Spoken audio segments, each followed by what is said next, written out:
Sir, dito po ako ngayon na i-discuss ang modern modern crimes na nako-commit sa internet, sir. Ang mga nakita ko ay uh, isa ay malware.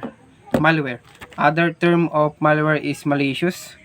Malware is the crime of installing viruses and other damaging software into a computer without the user's consent.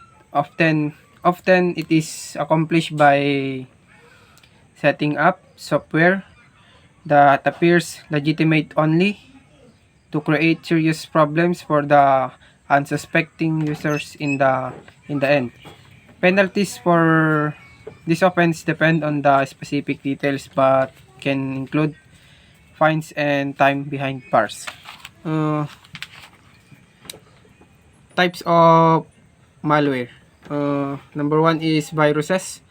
A virus usually comes as an attachment in an email that holds a virus payload or the part of malware that performs the malicious action.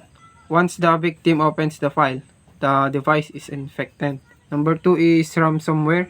One of the most profitable and therefore one of the most popular types of malware amongst cybercriminal is ransomware.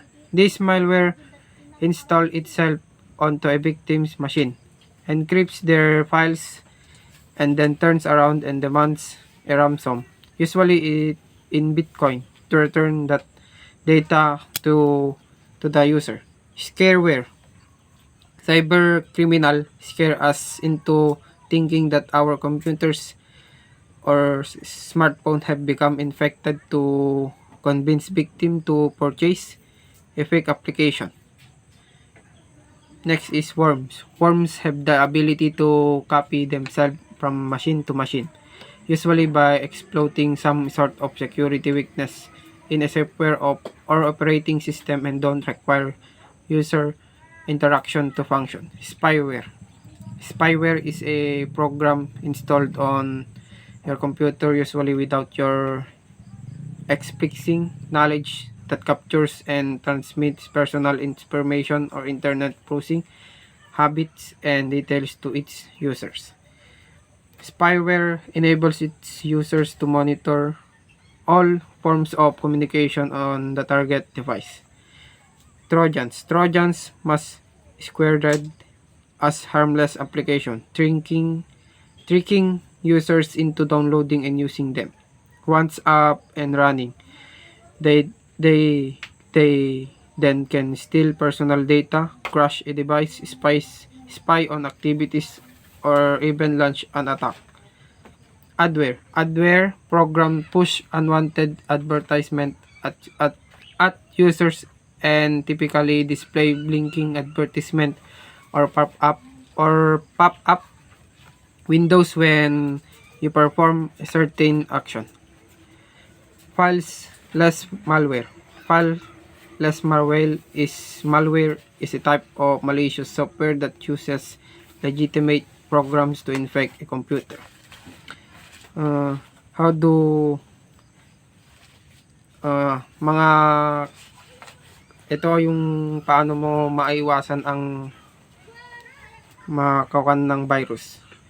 Number one is avoid clicking on unknown links, whether it comes via email, a social networking site, or a text message. If a link seems unfamiliar, keep away from it. Beware of email requesting personal information. If an email appears to come from your bank and instruct you to click a link and reset your password or access your account, don't click it.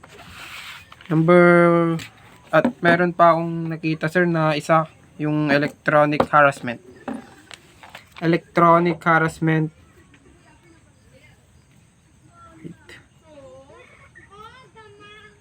Electronic harassment. Online electronic form used by bullies to harass targeting victims include email, blogs, social networking, website, online games, forums, instant messaging, Skype, text messaging, and mobile phone pictures. Bullying perpetrated through this online media have come to be known as cyberbullying. Based on the findings of this study, the following definition of cyberbullying is proposed bullying behavior which take place online or using technology, which can include verbal or relational bullying or threats of physical harm. Cyberbullying includes similar tactics as other bullying behaviors as well as unique approaches such as viral repetition or widespread sharing of message. However, an important finding from this study is the need to integrate cyberbullying as a part of shared, understood, and uniform definition of bullying as a whole. One notable study finding is the key are of overlap between cyberbullying and traditional bullying, including the characteristic of individuals involved. Participants in this describe similar characteristic of both bullying perpetrators and their victims both for both for both traditional bullying and cyberbullying. The the Center of Disease Controls CDC's definition of bullying behavior involves an actual or perceived power imbalance between bullies and their victims.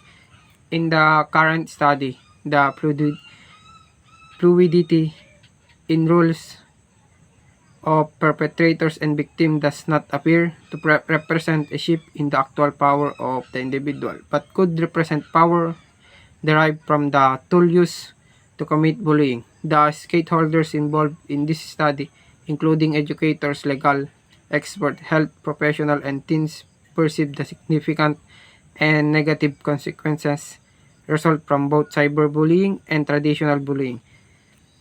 Yun lang po sir at maraming salamat. Good afternoon ulit sir.